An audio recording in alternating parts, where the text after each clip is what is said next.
Hello, and welcome to Urban Green, a show that spotlights South Sound environmental efforts and showcases different ways to get involved in sustainable living practices. I'm your host, Leah Michelson, and today we are coming to you from Firefighters Park. This fall edition starts with an urban learning segment that talks about the importance of securing your load when visiting the Tacoma Recovery and Transfer Center. When driving to the Tacoma Recovery and Transfer Center to drop off solid waste, securing your load isn't just a good idea, it's necessary. It's important to remember if it's not secured, it's considered unsecured. An unsecured load is any load in a vehicle that's not secured or fastened in a way that prevents it from falling out of the vehicle while driving it. And that could apply even if you're driving slowly or a short distance or with not too many materials. It still is unsecured if it's not fastened to the vehicle. Securing your load is crucial for several reasons.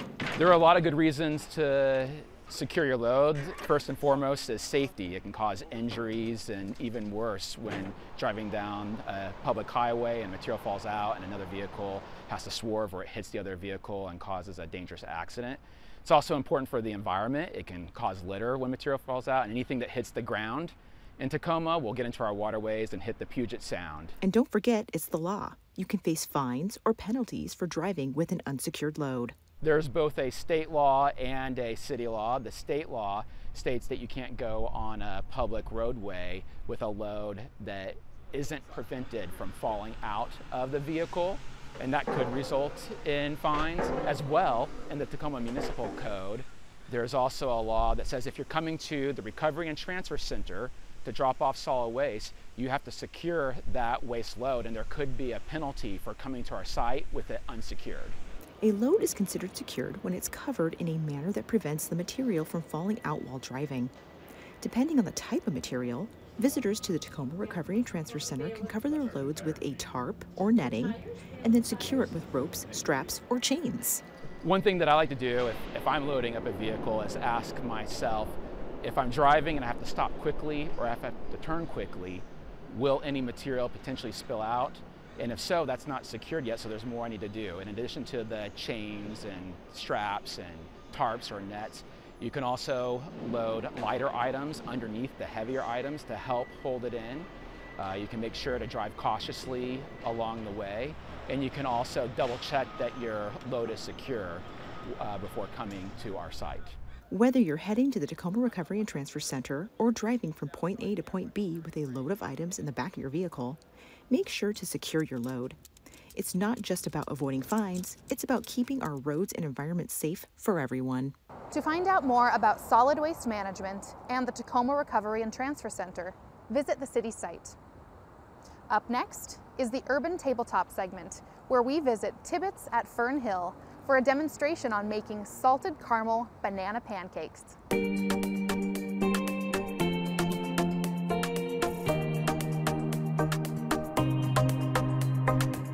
My name is Sean Tibbitts, and this is my restaurant. Welcome to Tibbitts at Fern Hill. Today we are here and I'm gonna make some food.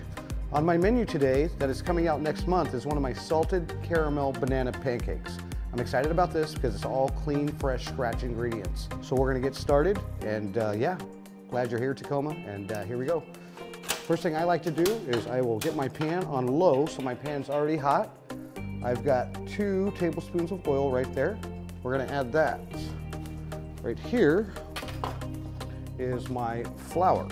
Now you can use gluten-free flour, already pre-made if you have a gluten allergy. So that's flour. This is 3½ tablespoons of baking powder. That is a ½ tablespoon of baking soda, 1 tablespoon of salt, and we've got 1 tablespoon of sugar. Once that's added in, we'll come over here, and a lot of people add other stuff, water, eggs, stuff like that, but we have so many allergies in the world. I just like to keep it safe, and knowing that the only allergy somebody's gonna have would be gluten in this. So what we're gonna do, and that was exactly 1½ cups water. So what we're gonna do is we're just gonna mix this up, and we're gonna try to get all the lumps out. And as we're mixing, I like to sing songs in my head. All right. So this is basically the mix you're looking for, and these are all local ingredients you can buy at the store. One thing I like to do is over oil my pan, so that's why I put 2 tablespoons in, and then I'll bring whatever residual back and I'll put it back in there because you don't want too much oil. One thing about my restaurant and my food is that I don't use a lot of oil, I don't cook with a lot of grease, but my food does make grease once it's cooked. So there's a big difference to add grease to food that already has grease. So now what we're doing is we're just adding our pancake batter to our saute pan. We'll just let that cook a little bit. In the meanwhile, we'll start getting our finishing components ready. So we'll just let that cook down a little bit. As you can see, it's starting to bubble a little bit. You want to give it a little shake, make sure that it breaks up on the sides because you don't want a pan that's going to stick. If your pan does stick, just add a little bit of oil to the sides and that should break it apart. This is a regular banana I got at the store. If it comes with a bruise, I'm sorry, but this one did not, so we've gotten lucky. See that? Once that's done, we'll go ahead and cut our banana. That's just one regular banana. You can get organics, all that stuff, but we'll add our banana.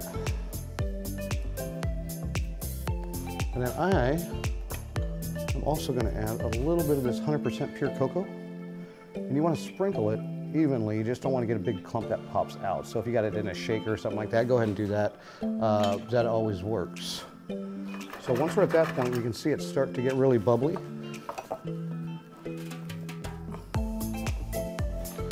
So now we are gonna start setting up for our display. So once this hits this point right here, you just want to take that little spatula you have and just peel it back and see that if it's browning or not. You can tell when it's browning on the edges. That's when you pretty much want to pull it, pop it in your oven. Make sure your oven's already preheated at 350. After you put it in the oven, you're gonna cook it for about 8 to 9 minutes or until the middle is fully cooked. But you're gonna get a lot of height on this because of the baking powder and the baking soda. So it'll still rise a little bit. But yeah, this is one of my creations here. So at this point, we are at where we need to be for that. So I'm just gonna pop this in the oven real quick. So this one I already had pre-made, so that is 8 minutes, what it looks like. So on this one, so now once you're at this point, so we can see the pancake, we can see it fully cooked. Yeah, it's not dark on this side, which is fine because you still want it to not be overcooked, where a lot of times if you cook one side too long and the other side too long, it's just dry. So this is not a dry pancake. So what we'll do now is we'll go ahead and add our mascarpone cheese, and this is 8 ounces. Now mascarpone cheese is the same cheese that they put into tiramisu. So it's a sweet cheese. So it actually has a really good flavor profile when you put this together with a pancake. So now we're just gonna cut it in half. Keep in mind that this pancake will be hot once you take it out of the oven, and you will get cheese all over your glove, but that's the fun part. Mama always said, don't play with your food. I always play with mine. So we'll fold that, and then we'll just give it a cut with the same knife. And if the mascarpone falls out, that's okay, because we're gonna put it back in. So we're just gonna cut it, and then we just put it back in. That way we have it all in there. And we'll stack one wedge. We'll get the other wedge. And we're just gonna stack it a little high. Then what you wanna do is take your knife and put it through the center and just have a good balance so it doesn't move. Move this over. I'm gonna wipe the knife a little bit because I got cheese all over it. So now what we'll do is we'll add our syrup. That should stay right there.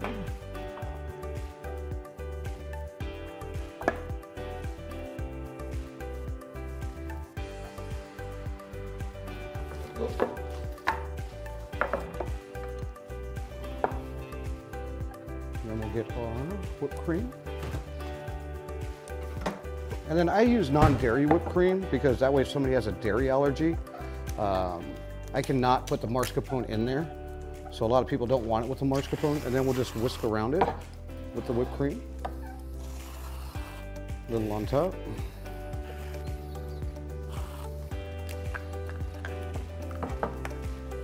We'll drizzle chocolate, salted caramel,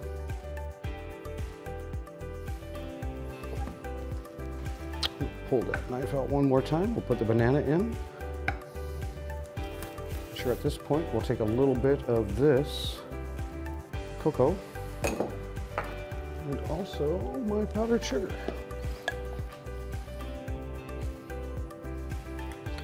And this is my salted caramel banana pancakes. My name is Sean Tibbitts. You're in my Fern Hill hood. Thank you.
To find out more about Tibbitts at Fern Hill and to experience their locally sourced ingredients, zero waste, and community-based location, visit their website.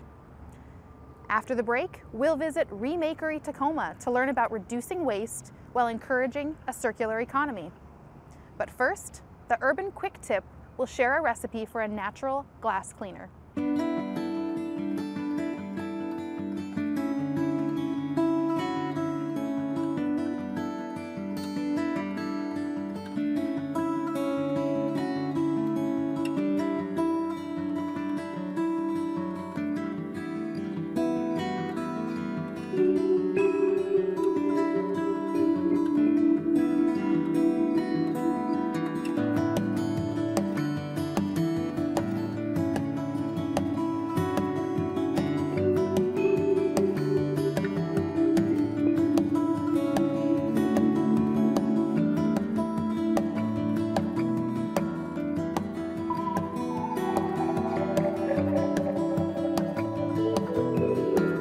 Welcome back.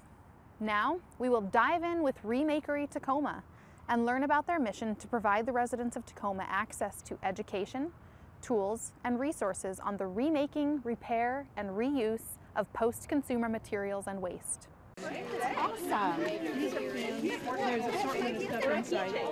Somebody is going to love it. Thank you so much for bringing it. I'm going to stand in line for you so that you can go about and do what you want.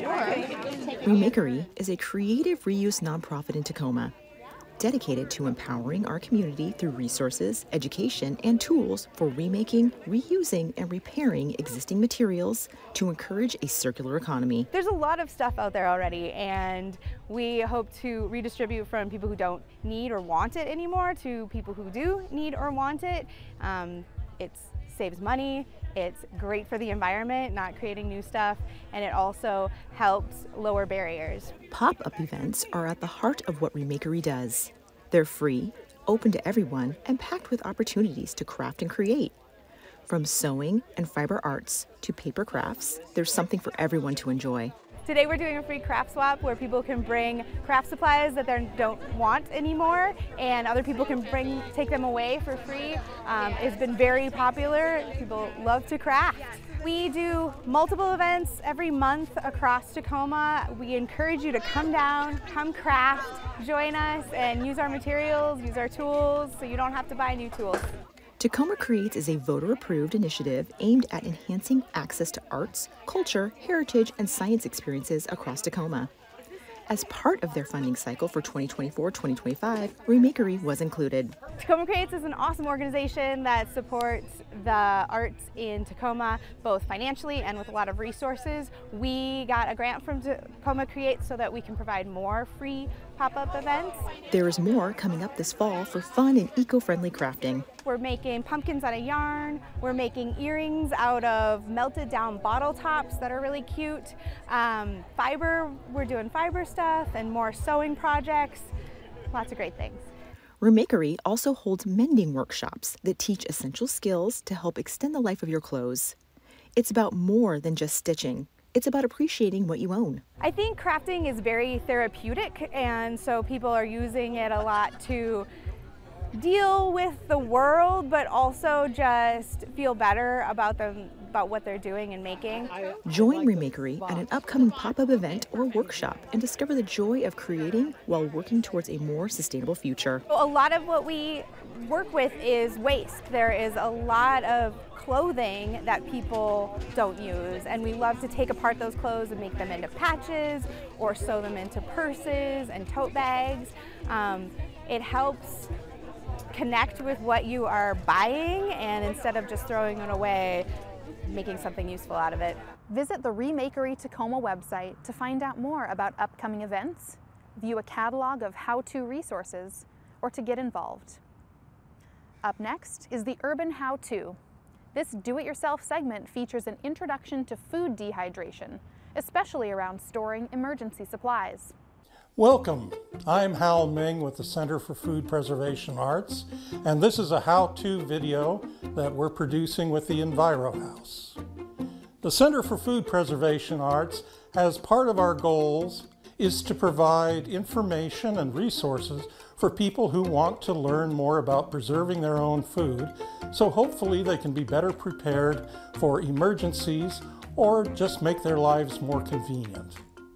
So today we're going to be discussing making meals ready to eat that can be done as backpacking, or if in case you have to evacuate during a big emergency, there are things you can throw in a backpack and take off. And the technique that we're going to be using is dehydrating. Because of all the canning techniques, it makes the lightest product, and to reconstitute it takes the least water and energy. So why dehydrate? Well, all molds, bacteria, yeasts need active water to be able to reproduce. When things are properly dehydrated and stored properly in a sealed container, then they will stay shelf-stable for many years. And there is a little loss of some of the nutritional value as compared to freezing, but not enough to make it something that you don't want to be doing. So how do you dehydrate? We're not going to go into big detail because the Center for Food Preservation Arts is developing a whole series of videos on our YouTube channel that go in depth to different parts of the techniques. But today I'm just going to give you an overview. There are the three main ways: the traditional solar, and then ovens, and then dehydrators.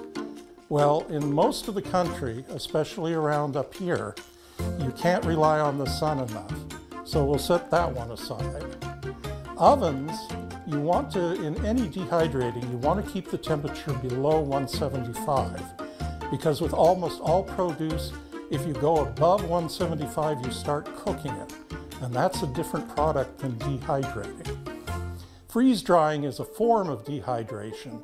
But for home use, although they do have some home freeze-dry units, they're incredibly expensive, and most of us don't want to get into that at this point.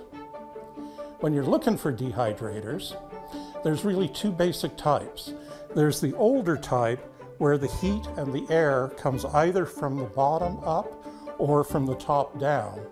And then ones where the heat comes from the back as well as the airflow.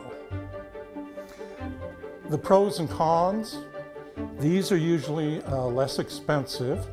However, because wherever the heat source is, top or bottom, that is going to be dehydrating faster than the trays that are away from it.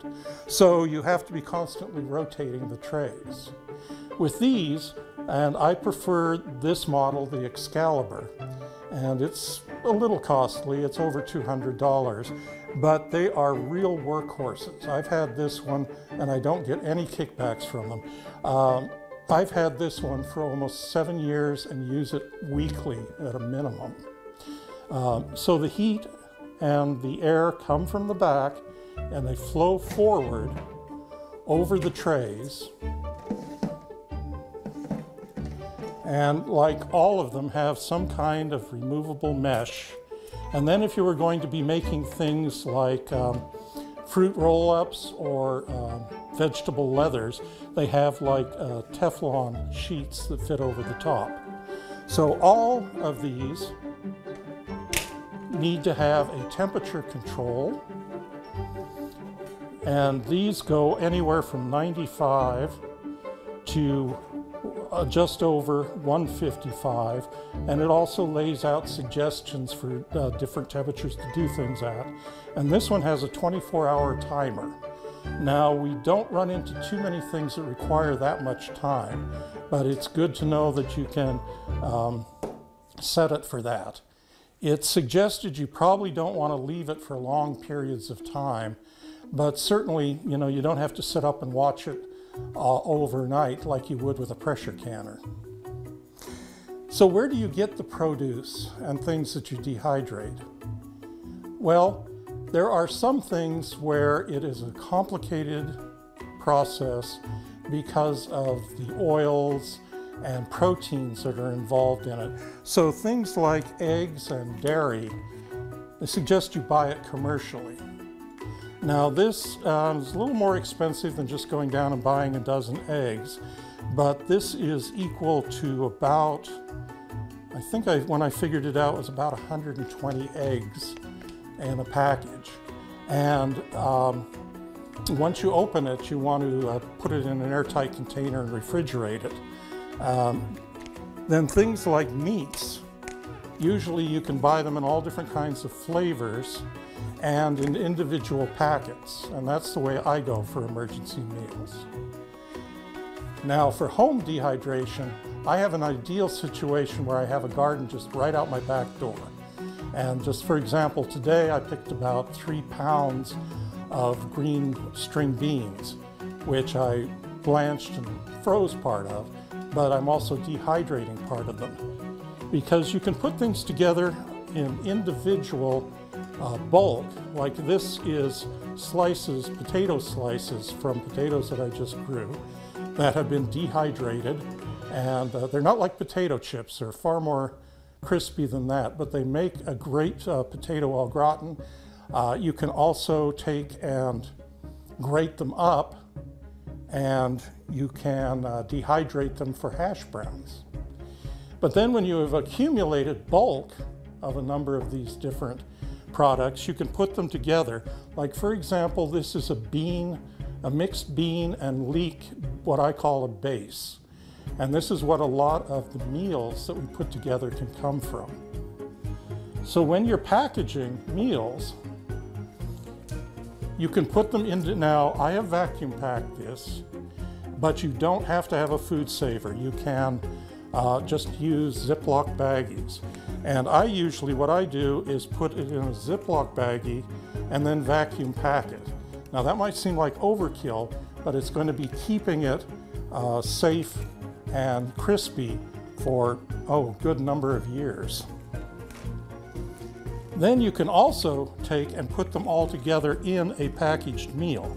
So this is an example of a lunch, and we're going to be making some of the, not to eat, but putting together the bean, vegetable, and noodle main course that's in here, which is basically the same thing that's here. And then there's the pulled pork in there. And then also for a snack, there's some almonds.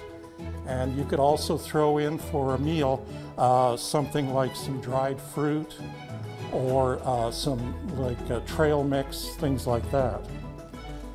Then when you have all these individual meal packets, and this could be just in a large baggie, you can get, for organizational purposes, one of these 2-gallon and put 3 meals plus snacks in it, and it's ready to go.